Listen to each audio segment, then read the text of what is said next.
नमस्कार। लगता है आप यहाँ फंस गए हैं। मैं कुछ मदद करूं? मुझे नहीं पता कि क्या हुआ है। मेरे इंजन ने काम करना बंद कर दिया है। कृपया मेरी मदद कीजिए। मेरे भाई, मैंने तुम्हें मुझे ओवरटेक करते हुए देखा था और तुम ढलान से नीचे आते वक्त गलत गियर में थे। मुझे यकीन है कि तुमने एग्जॉस्ट ब्रेक का उपयोग नहीं किया। चलो देखते हैं क्या गड़बड़ हुई है। तुम्हारी गाड़ी पहले गियर के बजाय उच्चतर गियर में ढलान से नीचे जा रही थी। गाड़ी की गति सीमित गति सीमा से अधिक हुई और गति में इस वृद्धि के कारण पहियों की गति ट्रांसमिशन के द्वारा इंजन में संचारित हुई, जिसके कारण इंजन ओवररन हुआ। सामान्य स्थिति में गाड़ी चलाते वक्त इंजन की गति क्लच, ट्रांसमिशन और डिफरेंशियल के माध्यम से पहियों में संचारित होती है।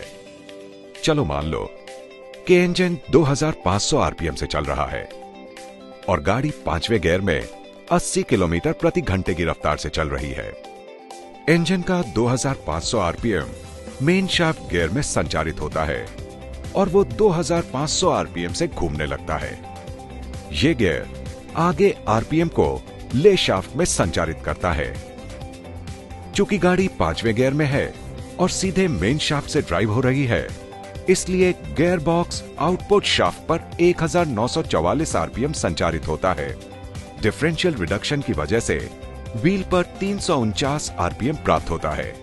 गाड़ी की गति में इस वृद्धि के कारण पहियों की गति बढ़ जाती है और गति प्रवाह विरुद्ध हो जाता है।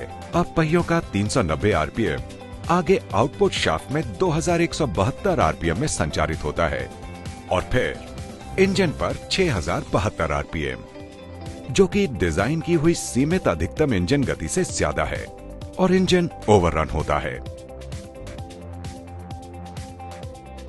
सामान्य रूप से गाड़ी चलाते वक्त इंजन की गति सीमित अधिकतम इंजन गति से अधिक नहीं बढ़ेगी, लेकिन अगर गाड़ी गलत तरीके से चलाई जाए तो इंजन गति सीमित गति से बढ़ जाती है।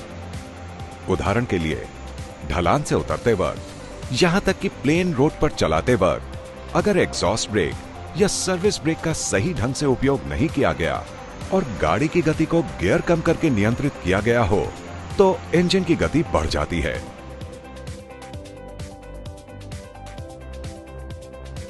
इंजन ओवररनिंग के दौरान वॉल्व मैकेनिज्म की जड़ता बढ़ जाती है, जिसके कारण टैपेट कैम कॉन्टूर को फॉलो करने में असफल होता है, जिसके परिणाम स्वरूप टैपेट जंपिंग होती है और उसके बाद वॉल्व स्प्रिंग सर्ज की शुरुआत होती है।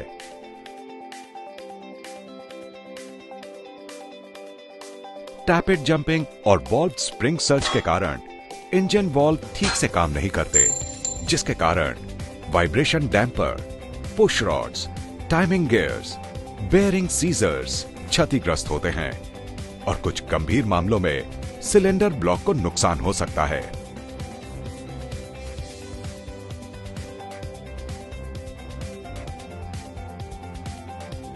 क्या करें और क्या नहीं?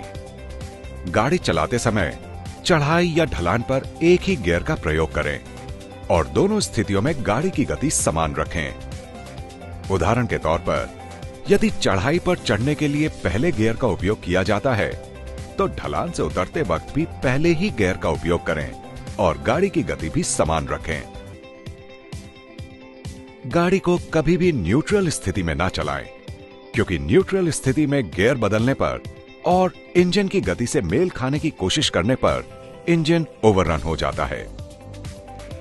हमेशा निचले गियर में गाड़ी चलाएं, एग्जॉस्ट ब्रेक हमेशा ऑन रखें और ढलान पर आवश्यकता अनुसार फुट ब्रेक का उपयोग करें। यह गाड़ी की गति को अचानक से कम करने के लिए गियर बदलने की आवश्यकता से बचने का सबसे प्रभावी तरीका है।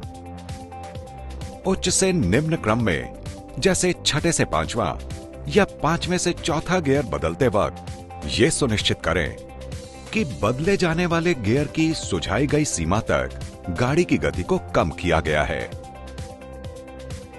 ऐसा ना करने पर गाड़ी में समस्याएं आ सकती हैं, जैसे कि इंजन ओवररनिंग से कंपोनेंट क्षतिग्रस्त हो सकते हैं, जो कि पहले दर्शाया गया है। तो हमेशा गाड़ी चलाते वक्त इन चीजों का ख्याल रखें और सुरक्षित रहें।